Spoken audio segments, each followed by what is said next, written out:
आप जाग गए हैं? तबीयत ठीक तो है? बहू जी के पति। बाबूजी, आपने शायद गलत पहचान लिया। नहीं, गलती नहीं हुई। ये बाबू साहब हैं, बाबूजी के घर के मैनेजर। कल रात बेटी गलती से पानी में गिर गई थी। आपकी बहादुरी के कारण ही उनकी जान बच पाई, बहू जी के पति। तभी तो खतरा टल गया। यह नहीं हो सकता। मैं समय में पीछे चली गई हूं। आपने और मेरी बेटी ने सबकी नजरों के सामने शारीरिक संबंध बना लिया है। मेरा भाई परिवार समुद्र तक का सबसे धनी परिवार है। सबसे ज्यादा इज्जत और नाम की कदर करते हैं। घराने का फैसला है आपको दामाद बनाना, सफेद परिवार में दामाद बनकर आना। आज से लेकर आगे सफेद घराने के दामाद हैं।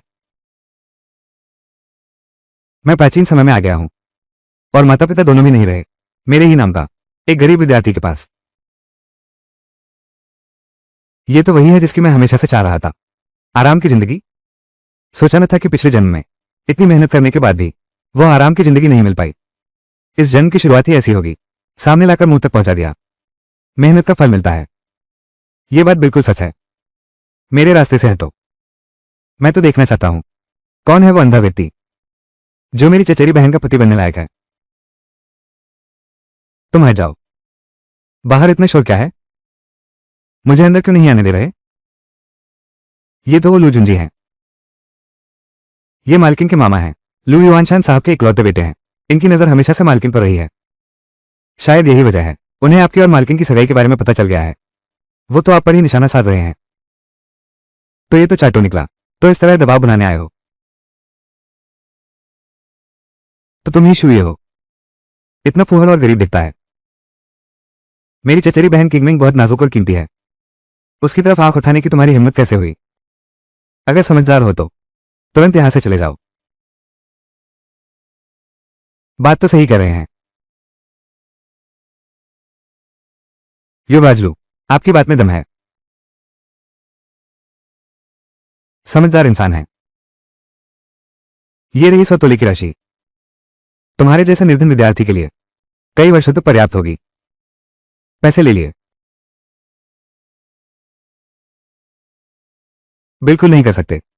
अब आप हैं भाई परिवार में विधिवत ब्याही हुई दामाद बनकर आए। इतनी हल्की बात कैसे हो सकती है? अगर यह बात बाहर फैल गई तो छोटी का मुंह कहां रहेगा?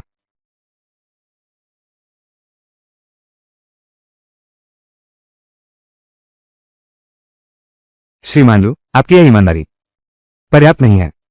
इसका क्या मतलब है? क्या कम है? फिर आप कितना चाहते हैं? 1000 ताइल। लूटने क्यों नहीं चलते? मुझे लगता है सफेद परिवार का दामाद बनना यह भी अच्छा है। ठीक है, 1000 तांबे का सिक्का तो 1000। अब तुम क्या करना चाहते हो? मैंने ध्यान से गणना की है। मेरे चांदवन से जाना, यात्रा की थकान, खाना, कपड़ा, रहना, सफर, हर चीज के लिए पैसे चाहिए। और इस बार मेरा जाना तो फिर से नया घर बसाना होगा, मकान जमीन खरीदनी होगी, शादी बच्चे भी तो करने हैं। ये काफी नहीं लगता। तो आखिर तुम्हें कितना चाहिए?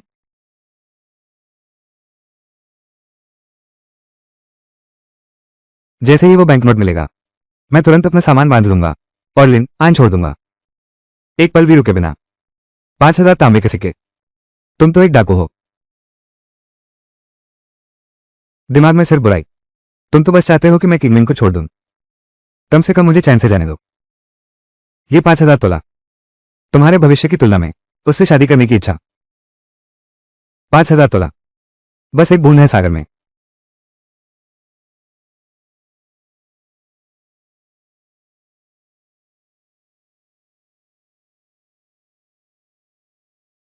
पांच हजार तोला, 5000 तोला। ये 5000 तांबे हैं। जल्दी से मुझे दे दो। लिन आन शहर से निकल जाओ। कभी भी चिंगमिंग बहन के पास मत आना। अगर तुम अपना वादा तोड़ोगे तो मैं तुम्हें बख्शने वाला नहीं हूं। मैंने ले लिया है। वो लिन आन नहीं है, बिल्कुल गायब हो गया।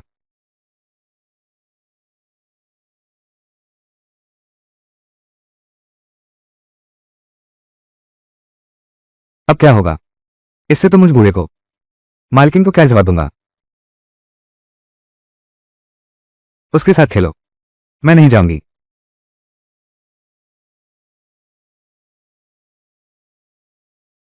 ये लू जुंजी, ये तो एक बहुत अमीर प्यारी सी लड़की है। इससे मैं यहां कुछ समय आराम से गुजार सकता हूं। भाई परिवार में अपनी जगह मजबूत करना।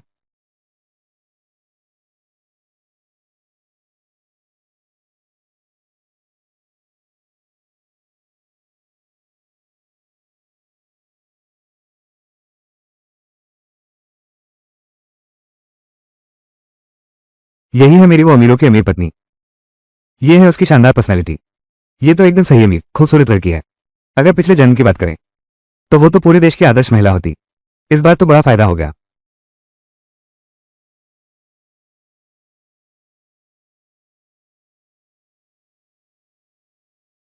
इतनी चुपके से यह क्या कर रहे हो? यह मेरी अध्ययन कक्ष है महिला जी।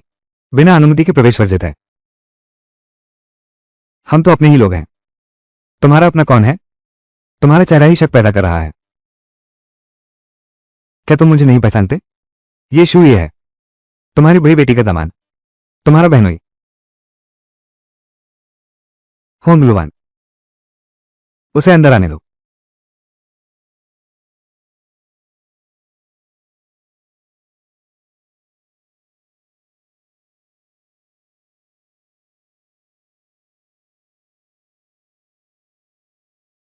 तुम अभी तक गए क्यों नहीं? चलो। आज सुबह मेरे चचेरा भाई लूजन जी, उससे वादा करो कि अब से भाई परिवार को छोड़ दोगे और कभी लिन आन शहर में कदम नहीं रखोगे। बहु जानकारी, तुम्हारी खबरें तो बहुत ताजा हैं। लगता है पूरे बाई महल में कोई भी बात छिपी नहीं रहती। हर कोई मेरी पत्नी के हाथों से बच नहीं सकता। तुम्हारी ये आंखें।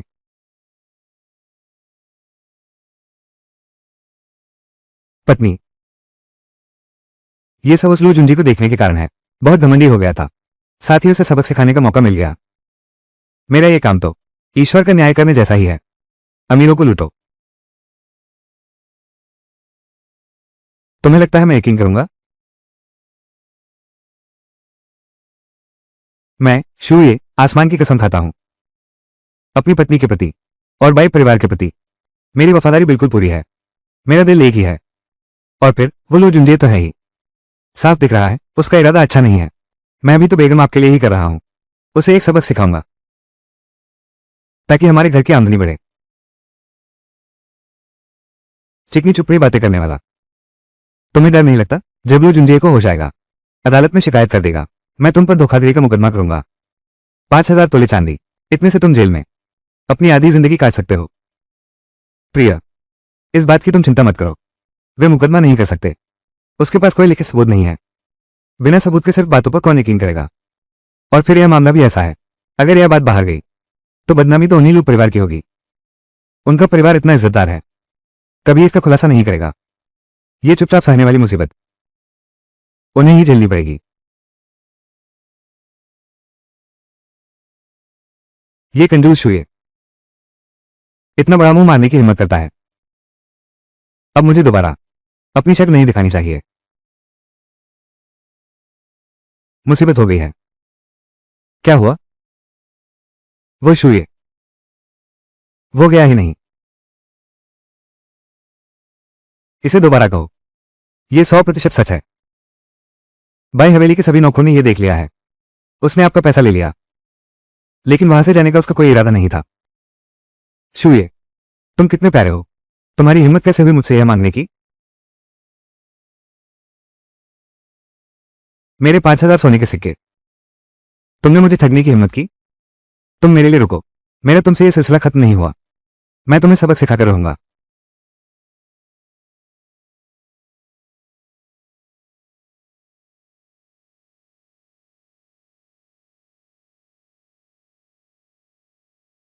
बहू जी का पति, बहुत बुरी खबर है। हाय राम, बड़ी मुसीबत आ गई। क्या हुआ फूबो? ये तो लोग युवराज हैं। वो सीधे मालिकिन के पास शिकायत लेकर पहुंच गए। कह रहे हैं कि आपने उनसे पैसे ऐंठे हैं, 5,000 तांबों के नोट। ये सुनते ही मालिकिन आगो बुला हो गई और फौरन लोगों के साथ यहां चली आ रही हैं। अभी आपसे सवाल जवाब करने ही वाली थी। ये हैं मेरी सास जी। कोई अचरज नहीं, बाई किंगमिंग जैसी खूबसूरत बेटी को जन्म देने वाली जीन्स अब भी इतनी मोहक हैं।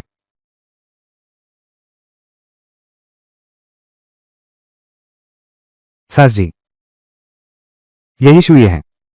कल इसने मीठी मीठी बातें करके उसने अपने भतीजे से 5,000 रुपये की नकदी ठग ली। आपको अपने भतीजे का साथ देना चाहिए। शू ये, क्या झुंझी ने जो कहा वो सच है? क्या तुम सच कह रहे हो? उससे 5,000 रुपये ठगे हैं। इसमें कुछ गलतफहमी है। यहां तुम्हारा बोलने का कोई हक नहीं है। नीचे उतरो।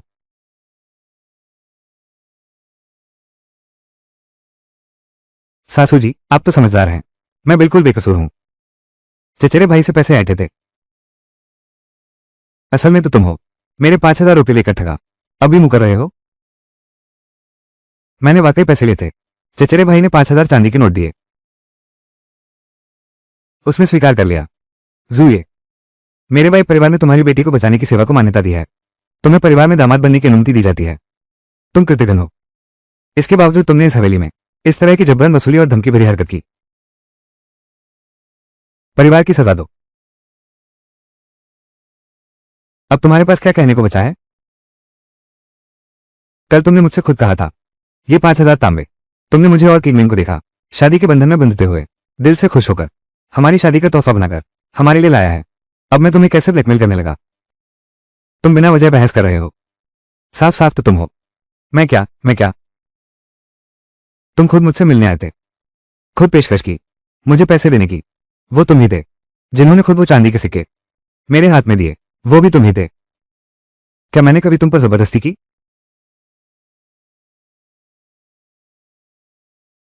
जुंजी, क्या जो कुछ शुई ने कहा वो सच है? क्या तुमने सच में 5,000 लिए थे? यह उसकी शादी का तोहफा है।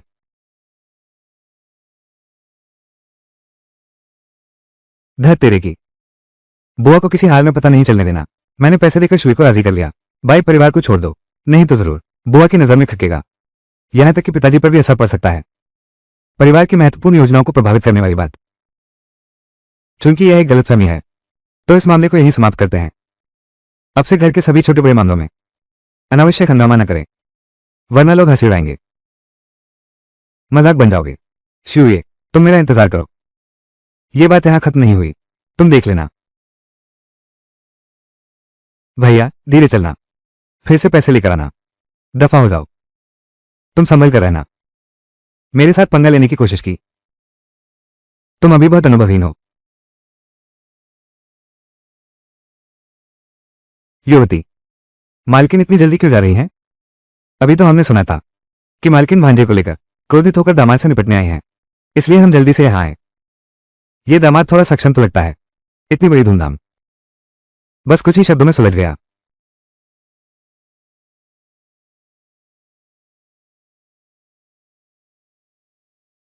मां हमेशा से सख रही हैं। अभी तो मैं भी यही सोच रहा था, लेकिन किसने सोचा था तुमने मुश्किल हालात को संभाल लिया और मेरे चचेरे भाई लू झुंझी को भी हैरान कर दिया। इतना बड़ा नुकसान चुपचाप सह लिया। ये तो स्वाभाविक है। ये भी देखो कि मैं कौन हूं। इतनी छोटी सी बात मैं संभाल नहीं पाऊंगा। तुम्हारे जैसी पत्नी के लायक कहां हूं। बातें बनाने वाले हो। अगर कुछ नहीं है तो मैं अब चलता हूं।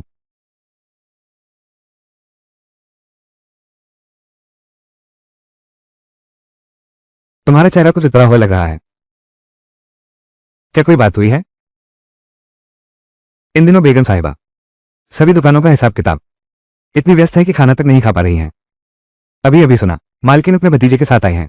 मैं अपने जीजाजी से मिलने आई हूं, इसीलिए तो मैं इतनी जल्दी यहां पहुंची। अब जब सब ठीक है तो मुझे वापस जाना चाहिए। हिसाब किताब की जांच जारी रखनी है। हिसाब किताब की जांच। मुझे भी अपने साथ ले चलो। मैं तुम्हें जांच में मदद करूंगी। तुम हिसाब किताब देख सकती हो। ये तो स्वाभाविक है। हिसाब किताब जांचना मेरे लिए बिल्कुल आसान काम है। उन दिनों को याद करो, मैंने बड़े औपचारिक तरीके से अकाउंटेंसी की परीक्षा पास की थी। अकाउंटेंसी सर्टिफिकेट वो क्या होता है? यही सबूत है मुझे हिसाब किताब की जांच करने में महारत हासिल है। इतनी बातों में न पड़ो, जल्दी मुझे ले चलो।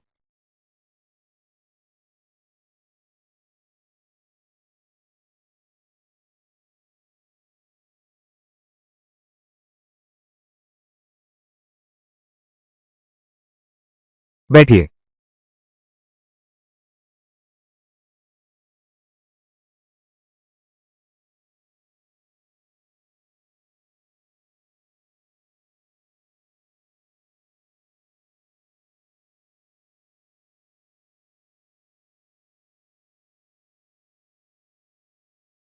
वो सचमुच हिसाब देखना जानता है, और इतनी कुशलता से। यह एक दिन में हासिल नहीं हो सकता। लेकिन वो तो एक गरीब विद्यार्थी है,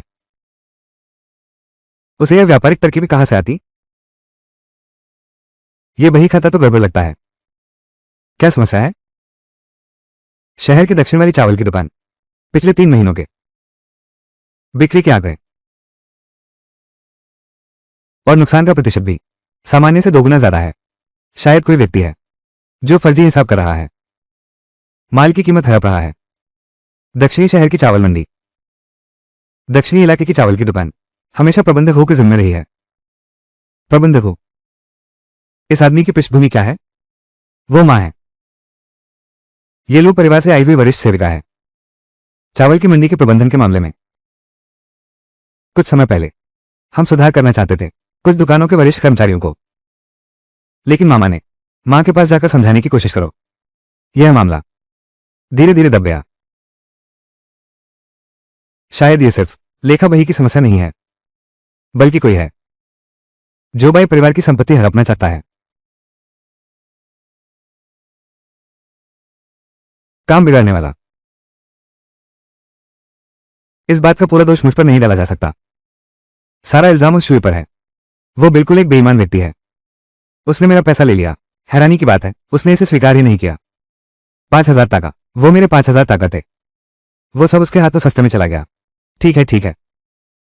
इस बार यह भी दुर्भाग्य में सौभाग्य ही है। तुम भले ही मूर्ख हो, लेकिन कम से कम अपनी चाची के सामने रहस्य उजागर नहीं किया। उसे बस यही लगा तुम नौजवानों की यह शरारत, उन्हें कुछ शक भी नहीं हुआ।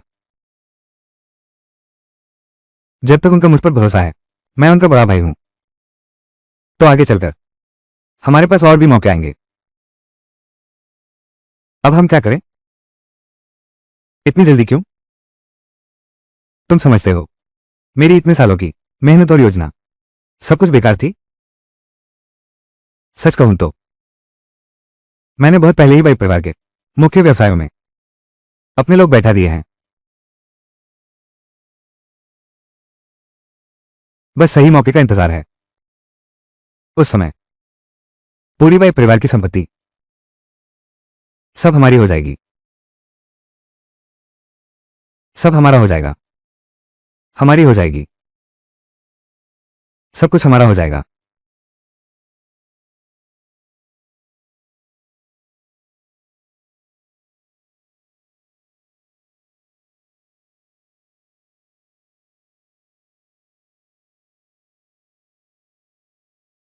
बेटी और दामाद, आप दोनों स्वयं कैसे आ गए? प्रबंधक हो, पिछले लगभग 6 महीने का हिसाब, माल बाहर भेजने और माल आने की मूल रसीद सब निकाल कर लाओ। बेटी, हाल के लेन देन के रिकॉर्ड में कुछ गड़बड़ी है, अभी तक पूरी तरह से सुलझाए नहीं गए हैं। मुझे डर है। नियमों के अनुसार पिछले महीने के ऑडिट किए गए हिसाब के मुताबिक महज 15 दिन ही हुए हैं, तो गड़बड़ी की बात ही कहां से आती है? प्रबंधक हो, शायद इन हिसाब किताब में कोई गड़बड़ है। बड़ी साहिबा, आप मजाक कर रही हैं। हिसाब में कोई समस्या कैसे हो सकती है? प्रबंधक हो, चूंकि कोई दिक्कत नहीं है, मैं अभी लाता हूं।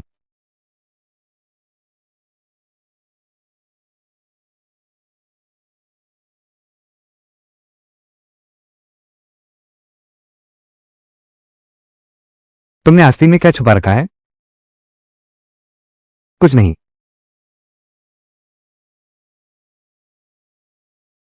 दे दो मुझे।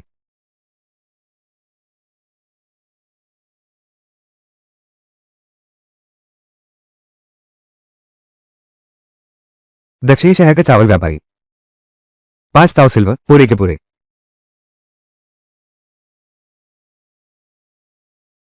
ये प्राप्तकर्ता लू जुंजी का निजी नौकर है। अभी तुम, अब कहने को कुछ बचा ही नहीं है। मेरी बात की सच्चाई आप स्वयं समझ सकती हैं। पिछले मुनीम द्वारा छोड़ी गई उलझने, इसका मुझसे कोई लेना देना नहीं है। पिछला मुनीम साहब,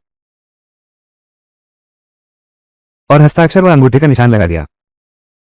इन 3 महीनों की हर एक कमी, ये सब आपके कार्यकाल के दौरान ही हुई है। अब और क्या कहना बाकी है? प्रबंधक हो, हालात इतने बिगड़ गए, तुम दूसरों के गुनाह अपने सिर ले रहे हो। क्या फायदा है? तुम सिर्फ एक प्रबंधक हो। चाहिए अनाज की दुकान खाली कर दो, ज्यादातर मुनाफा तो। क्या वो सच में तुम्हारी जेब में जाएगा? अब बात खुल गई है। तुम्हारा क्या ख्याल है, क्या लो परिवार तुम्हें आगे कर देगा बलि का बकरा बनाने के लिए? मिस, मेरी जान बख्श दो। दामाद साहब, माफ कर दो। ये लू युआन शान था। उसी ने चुपचाप इस बात की इजाजत दी थी। मैंने बस एक पल की कमजोरी दिखा दी। कृपया छोटी मालकिन और मालिक मुझ पर दया करें। तो सचमुच वही था। अब गवाह और सबूत दोनों मौजूद हैं। तुम इसका क्या इंतजाम करने वाले हो? लू परिवार की लिन आन में हैसियत बहुत पुरानी और मजबूत है। सरकार से उनके रिश्ते हैं जो बेहद गहरे और जटिल हैं। सिर्फ प्रबंधक हो की बात पर शायद कोई फैसला नहीं किया जा सकता। मेरी राय में अच्छा यही होगा कि पहले उसे सरकारी हिरासत में ले लिया जाए।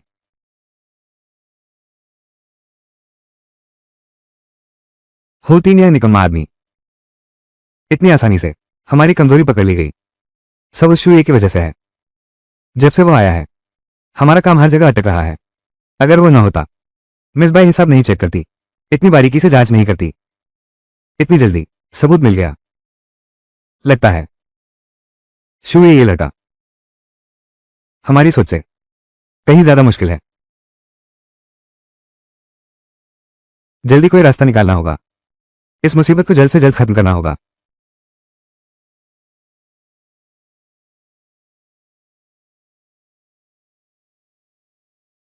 इस चावल मंडी के मामले में आपकी सूक्ष्म सोच और सतर्कता के कारण ही सच्चाई तुरंत सामने आ सकी और छुपे खतरे का पता चला। यह एहसान बीवी जी आप बहुत कर रही हैं।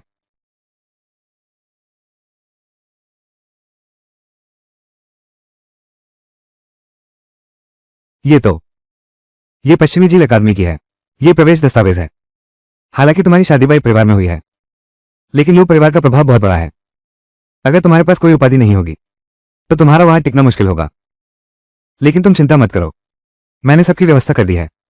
3 दिन बाद तुम स्कूल में दाखिला ले सकते हो।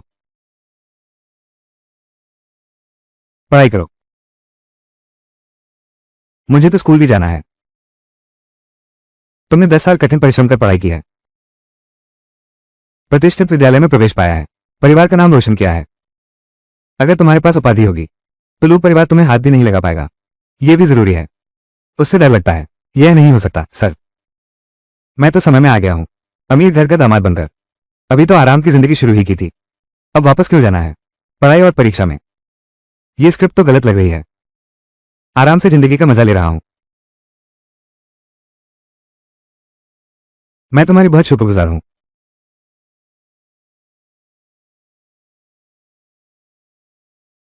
शुए,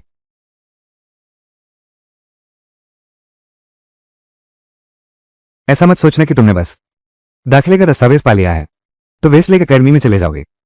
मैं तुम्हें बता दूं, इसमें भी परीक्षा पास करनी पड़ती है। तुम भी बाहर का रास्ता देखो। तुम्हारी बुद्धि तो बस इतनी ही है। तुम बाहर मत निकलो, शर्मिंदगी उठानी पड़ेगी। चिंता मत करो, यहां तो मिस्टर लू जैसे लोग भी अंदर घुस आते हैं। लगता है ये परीक्षा कोई मुश्किल काम नहीं है।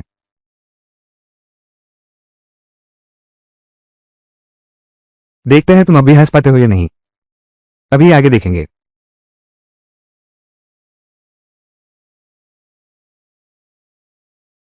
इतना घमंड मत करो। मैंने पहले ही शिक्षक को रिश्वत दे दी है।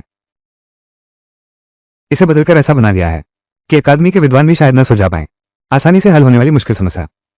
देखते हैं तुम क्या जवाब देते हो। सबके सामने शर्मिंदा होने का इंतजार करो। स्कूल से निकल जाओ। आज का मूल्यांकन। पहला व्यक्ति शुए। तुम्हारा मूल्यांकन विषय ये तो नीचे वाली पंक्ति है, मेरी ऊपर वाली पंक्ति है।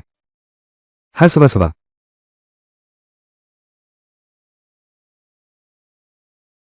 क्या ये प्रसिद्ध विद्वान क्यूवी का वो अद्वितीय श्लोक नहीं है? इसे परीक्षा में प्रश्न बना दिया गया। यह अद्वितीय श्लोक कॉलेज के शिला उद्यान में टंगा हुआ है कई सालों से। कोई भी इसका उत्तर नहीं दे सकता। यह कहना कि एक नए छात्र ने, यहां तक कि साहित्य के महान विद्वान भी शायद ही इसका सही उत्तर दे पाए। सही कहा, मैं भी इसका उत्तर नहीं दे सकता।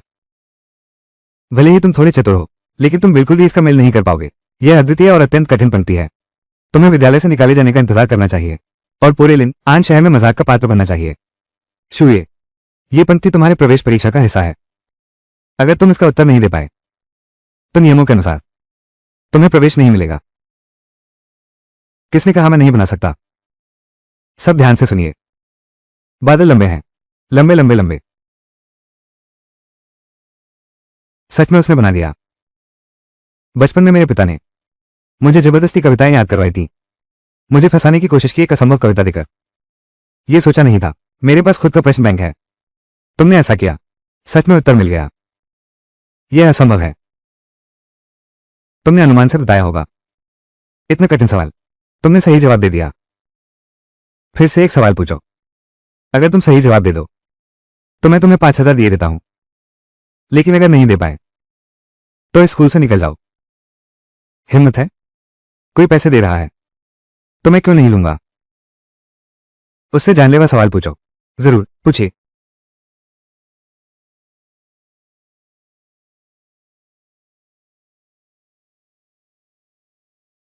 ध्यान से सुनो। मेरी पहली पंक्ति है, कोयल और पपीहे, हरे और लाल रंग, हर जगह मेल मिलाप। तूफान और बारिश, फूल पत्तियां, साल दर साल, सुबह शाम, हर पल। इसमें कुछ तो बात है। यह तो बिल्कुल सच है। क्या शानदार अभिव्यक्ति है। 10 मुंह, एक दिल, प्रियतम, देश और समाज की चिंता। सबकी नजरें टिकी हैं। फूलों का आनंद लेना, चांदनी का आनंद लेना, क्यूजिया को निहारना। कितना सुंदर अंदाज है। बहुत खूब। वाह, कमाल कर दिया। मेरी तो धाक जम गई। उसने अपनी बहादुरी दिखा दी। तुम नीच और बदमाश हो। आधा सिर दिखा रहा है। तुम किसको गाली दे रहे हो? क्या अद्भुत प्रतिभा है।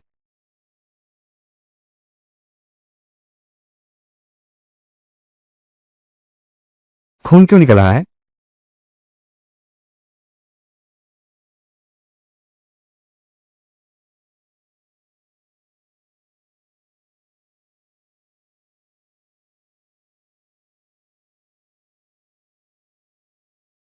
तुम्हारी हिम्मत कैसे हुई?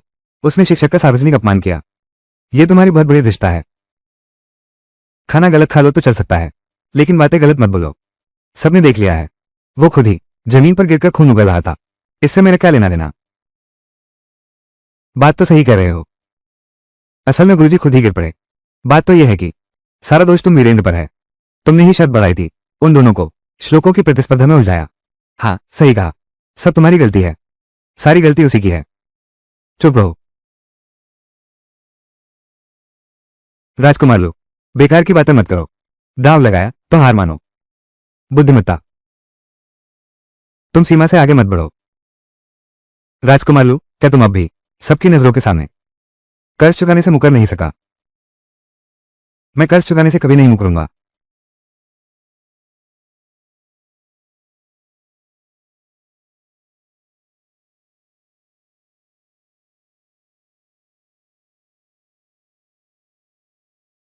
युवराज लू, आपकी उदारता सराहनीय है। अगली बार अगर आप फिर से पैसे दान करना चाहें तो बस सीधे कह दीजिए। इतना घुमाने की जरूरत नहीं थी। शूये, तू मेरे सामने ऐसे ही खड़ा रह। यह बात यहीं खत्म नहीं हुई।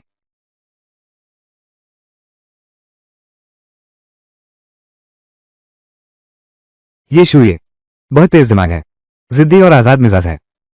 लगता है बेफिक्र और लापरवाह है। असल में बहुत गहरा छुपा हुआ है। लिन, आन शहर में दिलचस्प आदमी।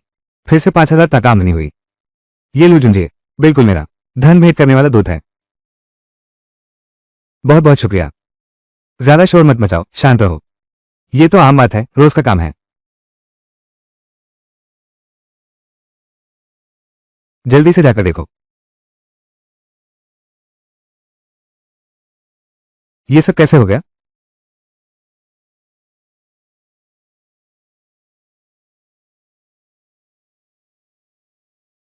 शहर के पश्चिम की वो मोशियांग किताबों की दुकान लगभग 1 साल से बंद पड़ी है।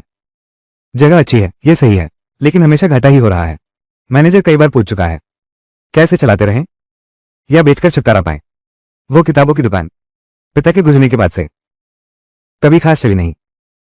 अब तो स्कूल की किताबें भी मुश्किल से बिकती हैं। अगर कीमत ठीक रहे तो बेच ही दो, नहीं तो लोगों का वक्त बर्बाद होगा।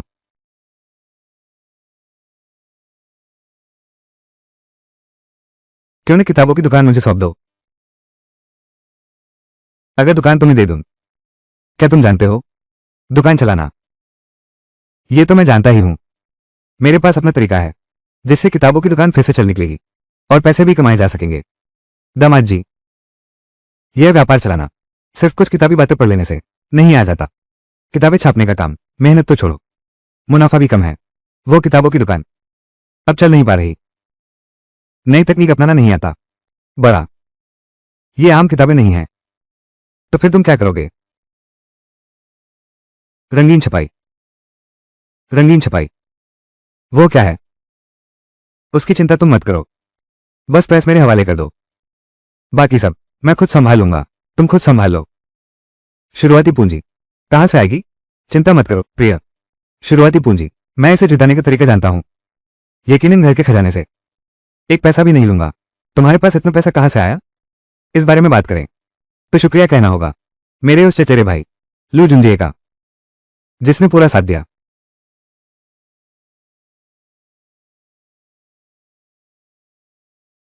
बेवकूफ।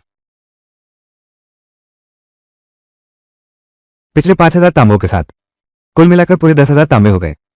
बस इस तरह पहुंचा दिया गया उस शूए के हाथों में। हमारे लोग परिवार का पैसा क्या हवा से उड़कर आता है?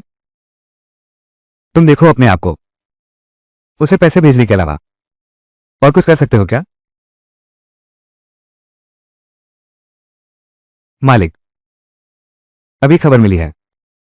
बाई परिवार के दामाद शुए बड़ी बेटी बाई से शहर के पश्चिम की मोशियार बुकशॉप ले ली है। कह रहे हैं कि अब खुद संभालेंगे। क्या?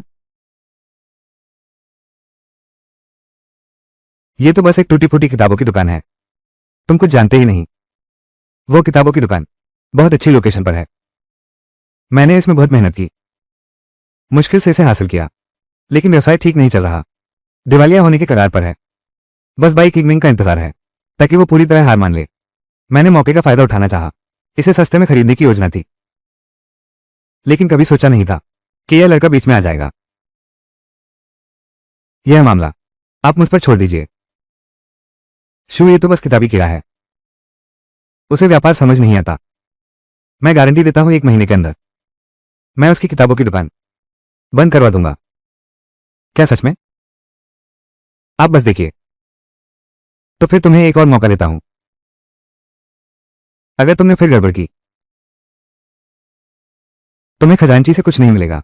1-2 चांदी के सिक्के खर्च करो, बस देख लेना मेरा कमाल।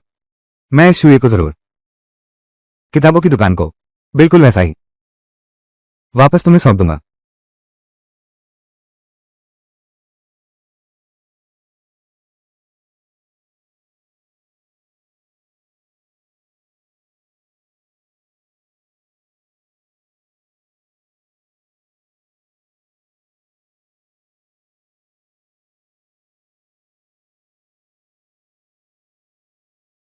दामाद साहब की लिखावट बहुत सुंदर है। यह कविता बहुत खूबसूरत नाम रखा है। हमारी किताबों की दुकान इसका नाम स्टार ड्रीम बुकशॉप रखते हैं। ये नाम, पत्नी जी आपकी क्या राय है? स्टार ड्रीम, ये दुकान का नाम। ये नाम तो हम दोनों के नामों का मेल है। दोनों के नाम अच्छे हैं, मुझे बहुत पसंद आए। अगर मेहरबान को पसंद आए तो बस।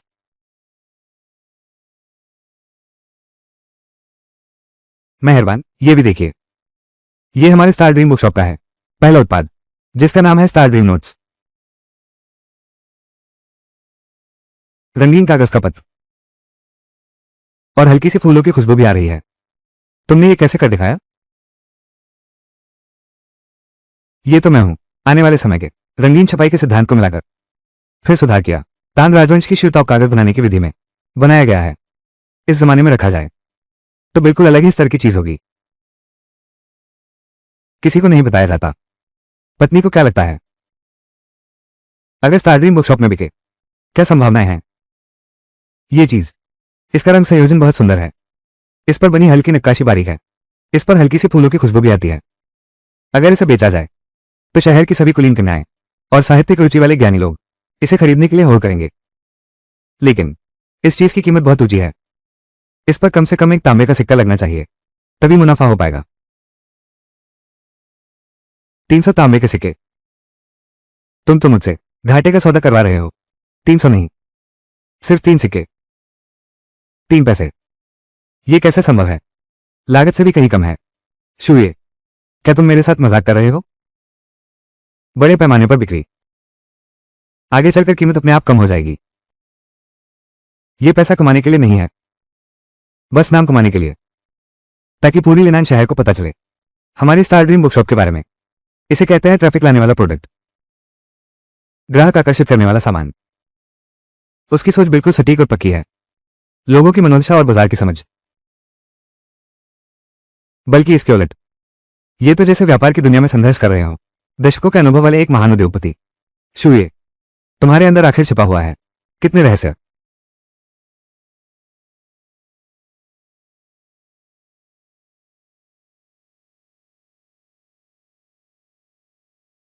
मुझे ये चाहिए। कहीं सब खत्म तो नहीं हो गए? दे दो। हर जमाने में खूबसूरती के चलन और नई चीजों का आकर्षण सबसे जबरदस्त हथियार होते हैं। बड़ी मुसीबत आ गई। हमारी किताबों की दुकानों के सभी ग्राहक स्टार ड्रीम हाउस में छीन लिए हैं। अगर यही हाल रहा, हमारा गोदाम बर्बाद हो जाएगा, सब कुछ हमारे हाथ में ही रुक जाएगा। तुम धृष्ट हो, शूये। मैं देखना चाहती हूं तुम में कितनी काबिलियत है। मेरा संदेश सब तक पहुंचा दो।